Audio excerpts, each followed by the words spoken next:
अस्सलाम वालेकुम। हमारे साथ vice chancellor Islamia university Bahawalpur professor doctor Athar Mahboob मौजूद हैं। हम इनसे जानते हैं कि इस्लामिया यूनिवर्सिटी भावलपुर में जो नए आने वाले मंसूबे हैं उसमें कौन कौन से मंसूबे शामिल हैं और उससे क्या फ़वाइद होंगे।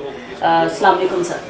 जी वालेकुम अस्सलाम। डॉक्टर सादिया कमाल, मैं आपसे शेयर करना चाहता हूँ कि इस्लामिया यूनिवर्सिटी ऑफ बहावलपुर जो तकरीबन 100 साल कदीम जामिया है और एक बड़ी जामिया है और एक जिसे कहते हैं कि उसमें तमाम डिसिप्लिन्स पढ़ाए जाते हैं, इस लिहाज से इस्लामिया यूनिवर्सिटी ऑफ बहावलपुर अपने जो रीजन है और मुल्क के अंदर एक अपना सोशो इकनॉमिक इम्पैक्ट रखती है। इस हवाले से इस दौर के जो चैलेंजेस हैं इसमें इस्लामिया यूनिवर्सिटी ऑफ बहावलपुर कई ऐसे रिसर्च प्रोजेक्ट्स पे काम कर रही है जो कि पाकिस्तान के सोशियो इकनॉमिक सिनारियो में इंतहाई कीमती हैं। इसमें जो सबसे अहम प्रोजेक्ट है वो इस्लामिया यूनिवर्सिटी ऑफ बहावलपुर के साइंसदानों ने एक ऐसी टेक्नोलॉजी का प्रपोज़ल गवर्नमेंट ऑफ पंजाब और वफाकी हुकूमत को सबमिट किया है कि जिसमें सहराई चोलिस्तान में 10 के करीब ऐसे वेदर स्टेशंस लगाए जा सकते हैं जो नेगेटिव आयंस जनरेट करेंगे और जो कुदरत में बारिश बरसाने वाला अमल है उसके लिए एक माहौल तैयार करेंगे। क्योंकि हमने मीटेरोलॉजिकल डिपार्टमेंट के साथ मिलकर जो टेक्निकल स्टडी की है, साल के तकरीबन 8 महीने बहावलपुर डिवीज़न और चोलिस्तान के ऊपर 5 से 8 हज़ार फुट की बुलंदी पे तकरीबन 40% या इससे ज़्यादा नमी और ह्यूमिडिटी होती है। ये जो टेक्नोलॉजी है नेगेटिव आयंस के ज़रिए बादल बनाती है और फिर उन बादलों को बरसाने की हद तक लेके जाती है। तो ये जो पानी है ये पानी ऐसा है जो बग़ैर बरसे हुए यहाँ से चला जाता है। ये इससे कोई भी दीगर इलाका मुतासर नहीं होगा क्योंकि जो बारिश बरसाने वाले बादल हैं वो दीगर रस्तों से पाकिस्तान आते हैं और वापसी पर जब बारिश बरस चुकी होती है तो कम नमी के साथ ये बादल चोलिस्तान के ऊपर से गुजरते हैं। तो हमारी ये कोशिश होगी कि जो पानी रह जाता है उसको चोलिस्तान में बारिश करके तकरीबन 100 मिलीमीटर जो इस वक्त बारिश होती है उसके बजाय 300 से 400 मिलीमीटर बारिश की जाए, जिससे तकरीबन 6 मिलियन एकड़ रकबा ज़ेरे काश्त आ सकता है। और इसका जो फील्ड क्रॉप्स और जो दीगर ऑर्चर्ड्स और कल्टिवेशन हो सकती है और लाइफ स्टॉक में जो ग्रोथ हो सकती है उससे तकरीबन 10 अरब डॉलर सालाना पाकिस्तान की और उस रीजन की इकॉनमी में इजाफ़ा हो सकता है, जबकि ख़र्चा टोटल सिर्फ 10 अरब रुपए है।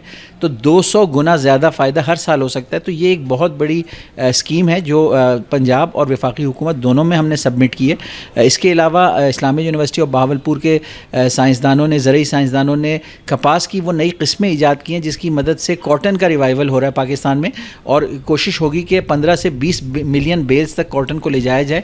तो ऐसे जो बीज बना चुके हैं पहले से, हम वो पहले ही 50% रकबे पर काश्त हो रहे हैं और आगे हमारे साइंसदान नए बीज दरियाफ्त कर रहे हैं, जिससे हमने नेशनल कॉटन ब्रीडिंग इंस्टीट्यूट भी इस्लामिया यूनिवर्सिटी ऑफ बहावलपुर में बनाया है। और तवक्को है कि अगर ये अच्छी क्वालिटी की सस्ती कपास वाफिर मकदार में पाकिस्तान में होगी तो जो हमारी टेक्सटाइल इंडस्ट्री है इसके अंदर 10 अरब डॉलर की ग्रोथ हो सकती है।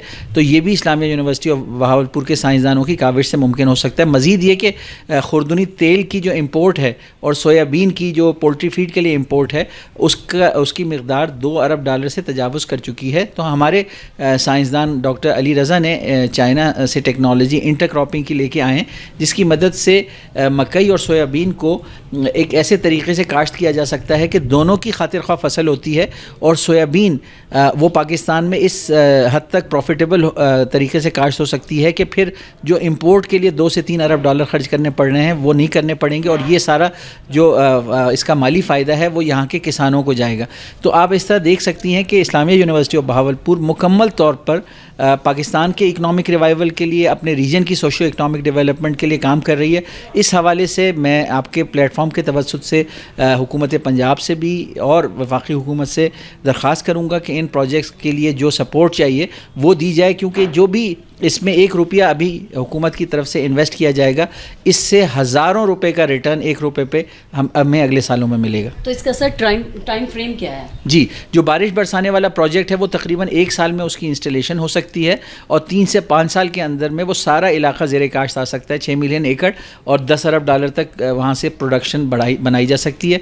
जबकि कपास का जो इंस्टीट्यूट है वहाँ हमारे साइंसदान पहले ही मौजूद हैं, उनको जो लैब और इंफ्रास्ट्रक्चर चाहिए वो 1 साल में तैयार हो सकता है।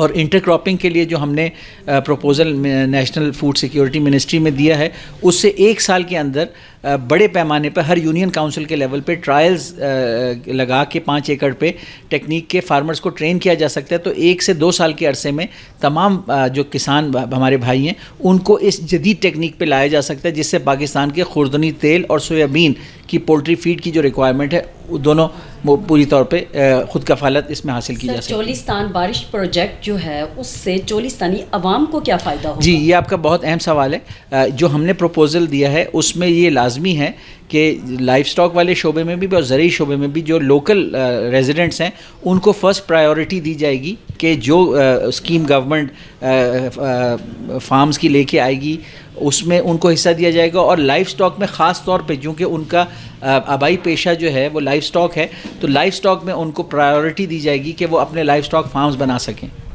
Thank you sir.